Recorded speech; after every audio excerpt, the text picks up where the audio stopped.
ഈശോ മിശിഹായുടെ സുവിശേഷത്തിന് ജീവിതം കൊണ്ട് വ്യാഖ്യാനം രചിച്ചവരാണ് വിശുദ്ധർ. റോമാക്കാർക്കുള്ള ലേഖനം 8-ാം അധ്യായം 35 മുതലുള്ള വാക്യങ്ങളിൽ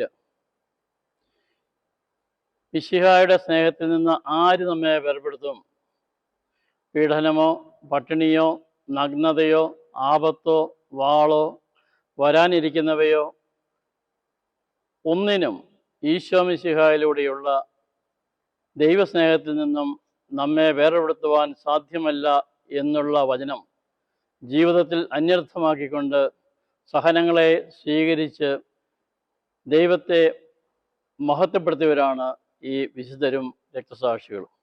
ഇന്നത്തെ കഷ്ടതകൾ നിസ്സാരമായി അവർ കരുതി അവർ അതിനു മുമ്പിലേക്ക് സന്തോഷത്തോടെ കടന്നു ചെല്ലുകയും ഈശോയുടെ സ്നേഹത്തെ പ്രതി അവ സ്വീകരിക്കുകയും ചെയ്തു.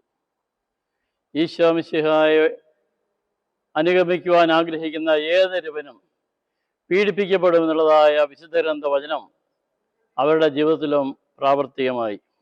വിശുദ്ധരെ വണങ്ങുന്നതിന് സഭ എക്കാലവും പ്രത്യേകമായ താല്പര്യം കാണിച്ചിരുന്നു. ആദിമസഭ പ്രത്യേകിച്ചു അവരുടെ ശവകുടീരങ്ങളിലെ മണ്ണാണ് ഹന്നാൻ വെള്ളം ഉപയോഗിക്കുവാനായിട്ട് ആദിമസഭയിൽ ഉപയോഗിച്ചു കൊണ്ടിരുന്നത്.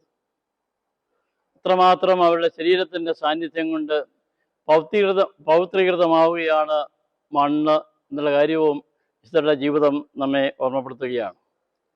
തീക്കോയി ഇടവകയുടെ ശതാബ്ദി ആഘോഷത്തോടനുബന്ധിച്ച് നമ്മുടെ പള്ളിയിൽ 1500ഓളം വിശുദ്ധരുടെ തിരുശേഷിപ്പുകൾ പൊതുവണക്കത്തിനായും മധ്യസ്ഥ പ്രാർത്ഥനയ്ക്കായും നമ്മൾ ഒരുക്കുകയാണ്.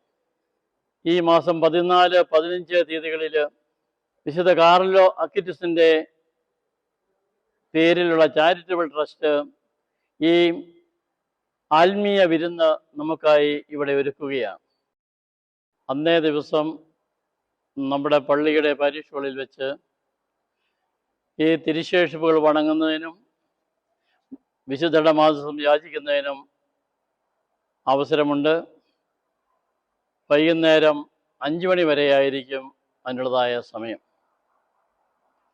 വിശുദ്ധരുടെ തിരുശേഷിപ്പുകൾ വണങ്ങുവാനും മാധ്യസ്ഥം യാചിക്കുവാനും ഒരു ആത്മീയ വിരുന്നായി ഇതിനെ കണ്ട് ആത്മീയ ഉണർവിലേക്ക് എന്നെ സ്വീകരിക്കുവാനും നിങ്ങളെ ഏവരെയും സ്നേഹപൂർവ്വം ക്ഷണിക്കുന്നു.